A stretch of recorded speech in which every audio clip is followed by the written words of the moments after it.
आज उत्तराखंड अपने अस्तित्व की लड़ाई लड़ रहा है। इस समय यहाँ की जनता अपने जीवन और भविष्य के प्रति चिंतित और आसक्त नजर आती है।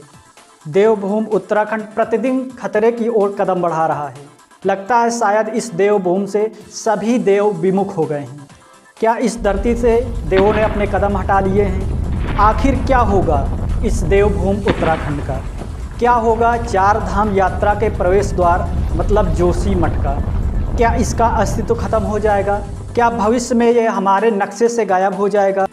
अभी हाल ही में इजरो द्वारा जारी किए गए नए डाटा के अनुसार यह बहुत खतरनाक स्टेट की ओर बढ़ रहा है। मतलब इजरो ने जो डाटा जारी किया है उसमें इसकी स्थिति बहुत भयावह और दयनीय बताई गई है। प्रदान किए गए डाटा में बताया गया कि पिछले 12 दिनों के अंदर ये 5.4 सेंटीमीटर नीचे धंस चुका है। और अगर हम पहले की बात करें तो शुरू से अब तक 9.4 सेंटीमीटर ये नीचे चला गया है। क्या देवताओं ने भविष्य में खतरे के प्रति हमें सचेत किया है, या हमारी प्रकृति ने अपने ऊपर पड़ रहे मानव बोझ या प्रकृति ने अपने ऊपर हो रहे अन्याय का हमें ट्रेलर दिखाया है? आखिर क्या होगा उत्तराखंड का, क्या होगा देवभूमि का? हेलो दोस्तों, मैं हूं जी श्याम लोधी और आप देख रहे हैं हमारा यूट्यूब चैनल बीटा नॉलेज। अगर आप हमारे चैनल में पहली बार विजिट कर रहे हैं तो चैनल को सब्सक्राइब कर लें। तो चलिए आज का सेशन स्टार्ट करते हैं। जानते हैं क्या कारण था जो यहाँ दरार आई है और इसके बाद क्या क्या परिणाम हो सकते हैं।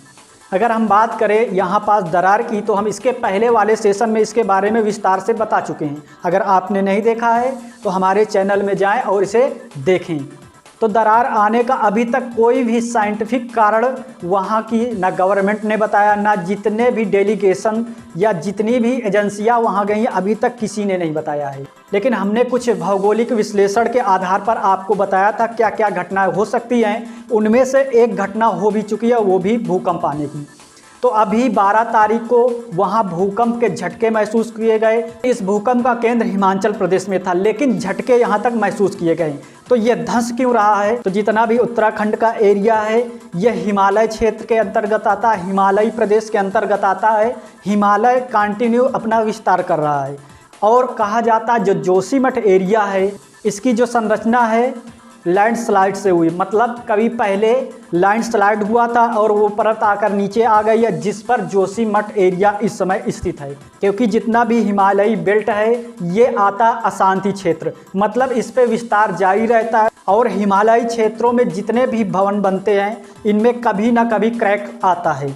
और यहाँ उत्तराखंड में भी पहले से क्रैक देखे जा रहे थे, लेकिन अभी पिछले 8 से 10 दिनों में इन क्रैक्स का साइज बढ़ गया है। क्रैक्स आने के लिए सबसे महत्वपूर्ण होता तनाव। जैसे आप एक डोरी ले और दूसरे सिरे पर एक पत्थर का टुकड़ा बांधें और उसको घुमाना स्टार्ट करें, तो घुमाने में क्या होगा आपने देखा होगा, वो जो डोरी होगी वो टाइट हो जाती है। तो यही होता है तनाव। तो क्रैक्स आने के लिए तनाव के साथ संपीड़न बल आवश्यक है। संपीड़न बता चुके हैं, संपीड़न का मतलब होता है किसी चीज को सिकोड़ना। तो एक कारण हो सकता है कि तनाव की वजह से यहाँ दरारें आई हों, और एक कारण हो सकता है जो एनटीपीसी का जो कार्य चल रहा है उसके वजह से भी यहाँ आ सकती है दरार, क्योंकि एनटीपीसी की जो टनल पहले स्टार्ट की गई है उसे बनाने के लिए पहले ब्लास्ट किया गया था। जब ब्लास्ट किया जाता तो उस क्षेत्र में कंपन होते, कंपन की वजह से हो सकता है जो ये लैंडस्लाइड्स था नीचे खिसकना स्टार्ट हो गया हो। और एक कारण ये भी हो सकता है क्योंकि ये हिमालयी क्षेत्र है, हिमालय का विस्तार हो रहा है, तो हो सकता है यहाँ पास की प्लेटें खिसकी हों जिसके वजह से नीचे जा रहा हो। और इस समय यहाँ पास बरसात भी होना स्टार्ट हो गया जिससे ये और भी तेज़ी हो सकता है और ख़तरा इससे और बढ़ सकता है। तो एनटीपीसी जो डैम बना रहा है इससे भी खतरा होगा, क्योंकि यहाँ पास प्रेशर अधिक पड़ेगा। प्रेशर पड़ने से यहाँ की सतह दबेगी, जिससे यहाँ भूकंप जैसी समस्याएं देखने को मिल सकती हैं। इसके पहले सेशन में इसके बारे में बताया भी था। और अभी 12 तारीख को यहाँ पास भूकंप के झटके भी महसूस किए गए। यहाँ पास सरकार ने माइक्रोसिस्मिक यंत्र लगा दिए हैं, जिससे यहाँ पास छोटे छोटे भूकंप उत्पन्न हो रहे हैं, इनके बारे में डिटेल्स इकट्ठा की जा सके। अगर हम इसके प्रभाव की बात करें तो इसके प्रभाव से, दरार पड़ने के प्रभाव से यहाँ भूकंप आने के चांसेस बहुत अधिक हैं। इसके साथ साथ यहाँ ज्वालामुखी उद्गार भी हो सकता है। तो आइए देखते हैं स्क्रीन पर किस तरह भूकंप का आगमन होता है या किस प्रकार भूकंप बनता है। तो आप यहाँ पास देख रहे होंगे स्क्रीन में 2 प्रकार की लाइनें हैं। एक लाइन आप देख रहे हैं जिसकी एरो नीचे की तरफ है, एक सीधी है, तो इसका मतलब होता है जो नीचे की ये होती मृदु परत और जो सीधा ये होती कठोर परत। मृदु का मतलब कमज़ोर या जिसकी कठोरता कम हो होगी मृदु, जिसकी कठोरता अधिक वो कठोर।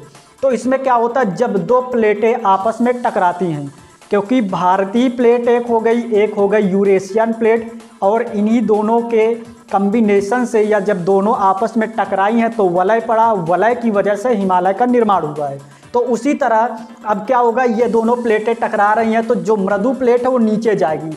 नीचे जाने पर क्या होगा, अब बीच में कुछ ना कुछ क्रैक्स आ जाएगा। ये नीचे जाने के बाद जैसे ही पृथ्वी में 200 से 300 किलोमीटर के आप नीचे जाते हैं तो एक पड़ता है 100 किलोमीटर के रेंज का दुर्बल मंडल। यहाँ पास प्रत्येक पदार्थ द्रवित अवस्था में, द्रवित का मतलब लिक्विड, जैसे पानी तरल अवस्था में, यहाँ पास जैसे ही ये प्लेट नीचे जाएगी तो ये क्या हो जाएगी, पिघलना स्टार्ट हो जाएगी।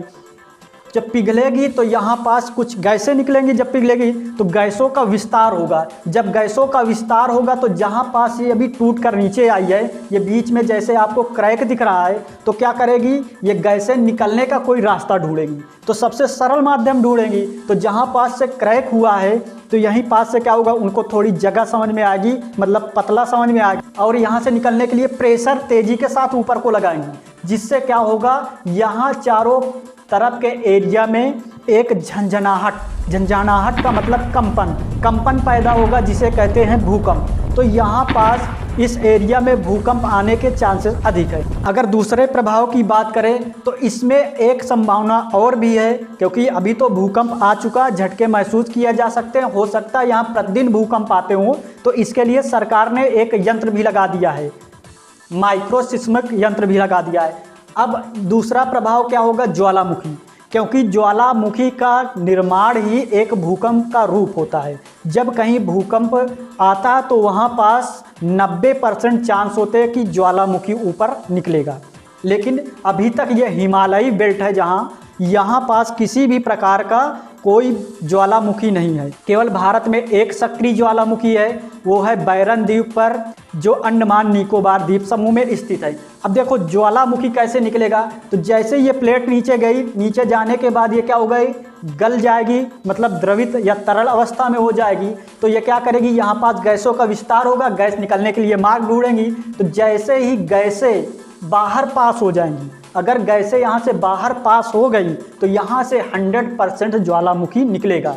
लेकिन अगर गैसें नहीं पास हो पाई तो ये क्या, केवल भूकंप के झटके महसूस होंगे।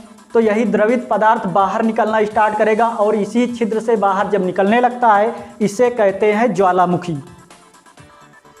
तो आज के सेशन में दी गई जानकारी कैसी लगी कमेंट में ज़रूर बताइएगा। अगर आपके पास कोई ऐसे तथ्यात्मक या तथ्य या जानकारी हो तो हमारे तक ज़रूर साझा करें, ताकि हम अगले वीडियो में उनको जोड़कर इससे रिलेटेड आपको वीडियो दे पाएँ। मिलते हैं नेक्स्ट वीडियो में, धन्यवाद।